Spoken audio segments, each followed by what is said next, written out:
ایک پیارے سے گاؤں میں ایک کسان رہتا تھا جس کا نام کریم تھا۔ کریم کے پاس ایک چالاک سا گدھا بھی تھا جس کا نام موتی تھا۔ ہر صبح گاؤں میں دھوپ چمکتی تھی اور ہلکی ہوا چلتی تھی۔ کریم موتی کو ساتھ لے کر کھیتوں کی طرف نکل جاتا تھا۔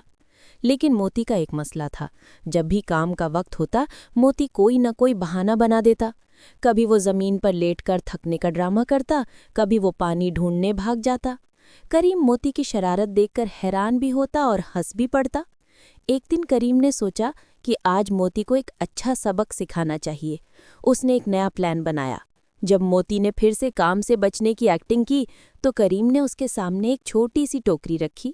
اس ٹوکری میں صرف پتے تھے۔ موتی نے سوچا کہ اس کی چالاکی کامیاب ہو گئی۔ وہ خوش ہو کر چلنے لگا۔ لیکن کریم نے ایک اور بات سوچی۔ اس نے موتی کو روز روز چھوٹی چھوٹی چیزیں اٹھوانا شروع کی۔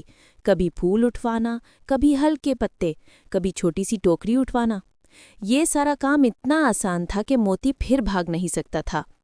کچھ دن گزرے اور موتی کو احساس ہونے لگا کہ کام سے بھاگنا کوئی بات نہیں، محنت کرنا زیادہ بہتر ہے۔